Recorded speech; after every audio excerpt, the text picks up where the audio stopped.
Մանուկներ շուտ հավաքվեք, տնտմփուն է ողանջում, թողեք խաղային ու վազեք, Նիկոլն է ձեզ կանչում, թողեք խաղային ու վազեք, Թավիշն է ձեզ կանչում։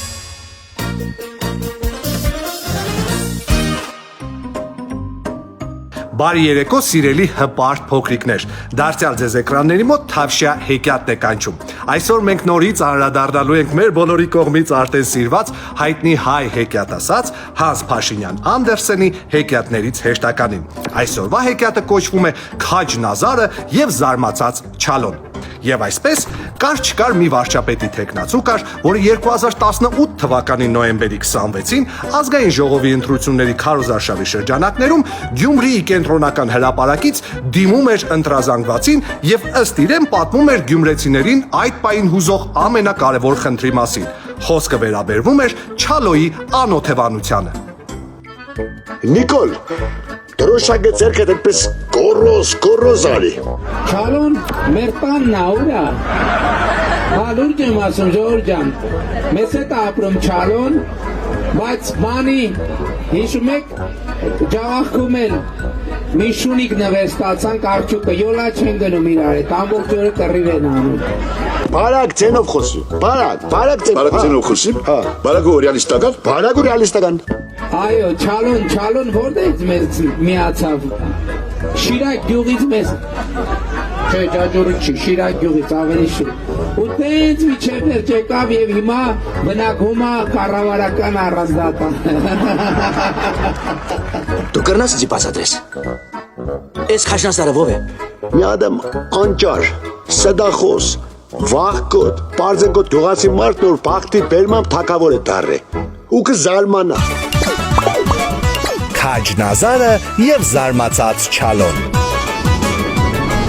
Թրիր վերևի չիրցած, Չալոն մնա զարմացած, թրիր վերևի չիրցած, Չալոն մնա զարմացած։ Մանրամասը ներկայացնելով Չալոյի, Արջուկի եւ հեքիաթային այլ ընտանի կենդանիների բարեկեցիկ կյանքը կառավարական առանձնատանը մեր հեքիաթասացը անցավ իր սիրելի զբաղմունքին, այիմենը սկսեց մանրամասը ներկայացնել սպասվող ներդրումների եւ ֆանտաստիկ ապագայի տեսլականը, բայց այդ ամենը Գյումրիի կենտրոնական հրապարակում նա ներկայացնում էր Արտիկի վերաբերյալ։ Вы только представьте себе!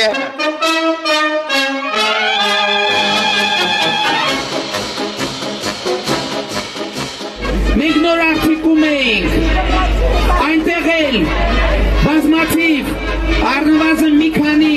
ներդրումային ծրագրեր են իրականացվում, կարիք ֆաբրիկա է բացվելու մոտ 800 աշխատատեղերով, ներդրումային ծրագիր ենք այսօր քննարկելու, նպատակ կա վերելակների գործարան ստեղծել։ Ура, товарищи!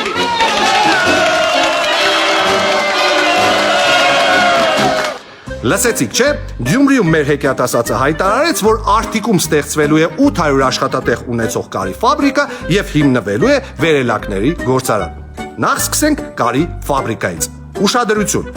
Ոչ 2018 թվականին, ոչ 2019 թվականին եւ ոչ էլ առավել եւս այս անտեր 2020 թվականին Արտիկում ոչ մի 800 աշխատատեղ ունեցող կարի ֆաբրիկա չի ստեղծվել։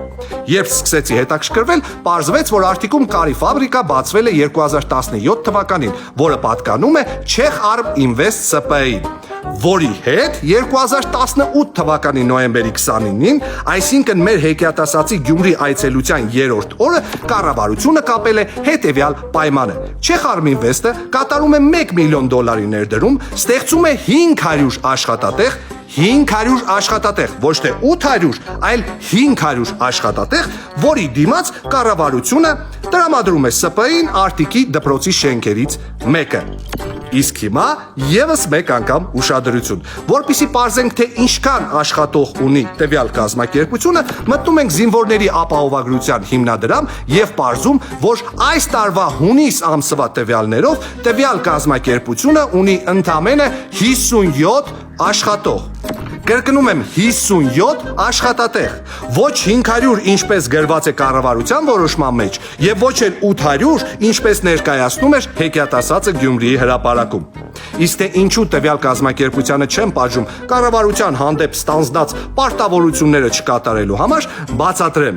Ինչպես սիրում է ասել մեր հեքիաթասացը, ըստ օդում կախված լուրերի, Չեխ Arb Invest ՍՊԸ-ն պատկանում է մեր բոլորի կողմից սիրված, հարգված ամենաբարի, ընդամենը մի գիշերում կախարդական համբույրով օլիգարխից սեփականատիրոջ վերածված բարոն Լֆիկ ֆոն Սամվելին։ Заяц! Заяц! Ты меня слышишь? Եթե ես խափում եմ շան տղալ եմ, թե ես լսում եմ, որս արը։ Իրոք շան տղալ եմ, չեմ լսում։ Իսկ հիմա անդրադառնանք Գյումրիում պատմած հեքիաթի երկրորդ հատվածին, իմенно վերելակների գործարանին։ Դե Արտիկի մասով անդրադառնալու առանձնապես բան չկա, որովհետև Արտիկում վերելակների գործարան ուղակի գոյություն չունի։ Եվ այստեղ մենք պլավնի տեղափոխվում ենք Կոտայքի մարզ, որի նախկին մարզպետ Արքայազն Ռոմանոս Կրասնինոսը 2019 թվականի ապրիլի 17-ին նախ ազդարարեց, իսկ ապրիլի 30-ին էլ վերահաստատեց, որ Չարենցավանում ստեղծվելու է վերելակների գործարան։ Ինչպես հասկանում եք, վերելակների գործարանների չհիմնվելու առումով Արտիկն ու Չարենցավանը ճանաչվել են քույր քաղաքներ։ Դե որովհետև ոչ Արտիկում, ոչ Չարենցավանում վերելակների գործարան տուպը չկա։ Հեքիաթ էր։ Ախր հիմա մենք քո հետ ինչ անենք, սիրելի հեքիաթասաց։ Մեղավոր եմ, պատժեք։ Մեղավոր եմ, պատժեք։ Может, не надо? Надо, Федя. Надо. Мама. Мама. Мама. Կարծում եք այսքանը։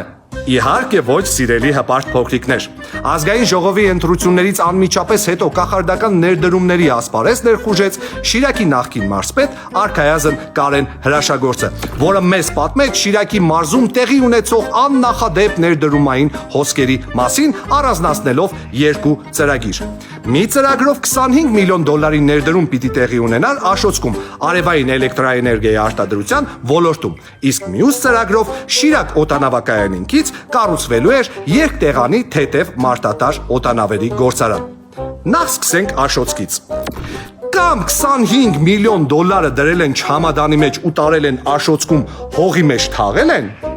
կամ նման ներդրում ուղակի չի եղել։ Ես հակված եմ երկրորդ տարբերակին, որովհետև եթե նույնիսկ այդ 25 միլիոն դոլարը տանեին հողի մեջ թաղեին, հիմա գոնե ծիլ տված կլիներ։ Իսկ Շիրակ օդանավակայանին ամենամոտ գտնվող թեթև մարտատար օդանավերի գործարանը գտնվում է Գյումրիից դեպի հյուսիս 2295 կիլոմետր հեռավորության վրա Ռուսաստանի Դաշնության Կազայն քաղաքում, որտեղ այո 2019 թվականին բացվել է T500 տիպի թեթև մարտատար երկտեղանի օդանավեր արտադրող գործարան։ Տեսնում եք, չէ, որ մեր հեքիաթասացի աշակերտները ընդհանրապես հետ չեն մնում իրենից։ Չնայած նա մնում է անգերազանցելի, որովհետև չի հիշում նույնիսկ այն հեքիաթները, որտեղ նա կատարել է գլխավոր դեր։ Ես Վանաձորում մեքենաների արտադրության գործարան եմ բացել։ Բացել է։ Հա, բացել է։ Իրոք։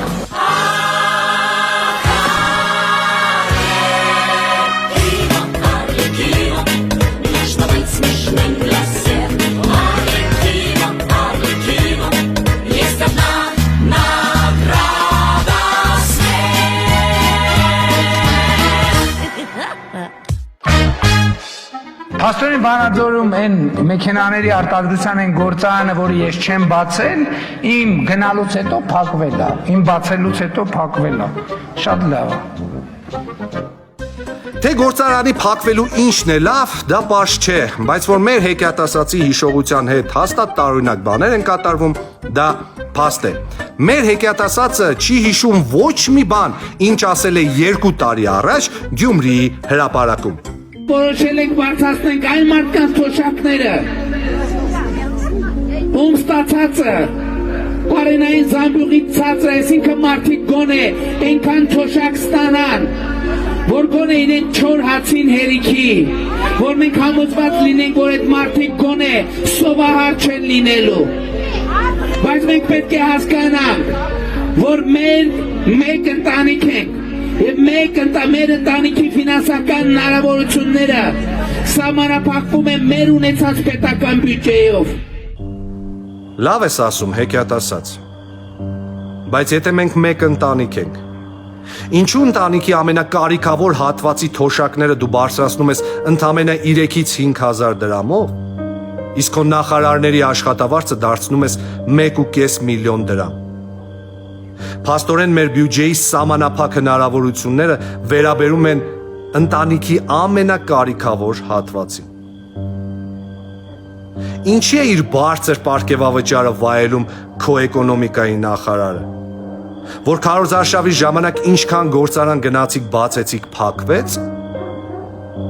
ինչի է իր բարձր աշխատավարձը վայելում քո ֆինանսների նախարարը, որ երկրի պետական պարտքը ավելացրեց $1 միլիարդ ավել ու դարձրեց $8 միլիարդ, ինչի է իր բարձր պարգևավճարն ու աշխատավարձը վայելում քո առողջապահության նախարարը, որ հեգնական վերաբերմունքի պատճառով պետությունը 9 ամիս փակեց ու 1000-ից ավել մարդ էլ մահացավ։ Փաստորեն մեր ընտանիքում հազարավորները պայքարում են աղքատության շեմը հաղթահարելու համար, իսկ ընտրյալները աղքատությունը ոչ միայն հաղթահարել են իրենց գլուխներում, այլ նաև սկսել են հաղթահարել իրենց գրպաններում։ Սա է քո պատկերացրած հոգատար ընտանիքի մոդելը։ Քո հեքիաթները լավ չեն ավարտվում, հեքիաթ ասած։ Քո հեքիաթներում բարին միշտ պարտվում է պոպուլիզմին։ Լավը միշտ պարտվում է կռուտիտին։ Ճիշտը միշտ պարտվում է լայքերին։ Ես քո հեքիաթներին այլևս չեմ հավատում։ Ոչ ոք չի հավատում քո հեքիաթներին։ Իսկ այսօրվա հեքիաթն այսքանն էր։ Կհանդիպենք, երևի։ Բարի գիշեր։ Սիրելի հպարտ, բայց միամիտ փոքրիկներ։ Հա ու քիչ էր մնում մոռանայի։ Երեխեք ջան, մոռացեք այդ ящикների մասին։ Այս կյանքում Լամբորջինի կա, Ֆերարի կա, Բուգատի կա, Տեսլա կա։ Վեր հանեք ձեզ ящикների մակարդակից։ Այ հիմա բարի գիշեր։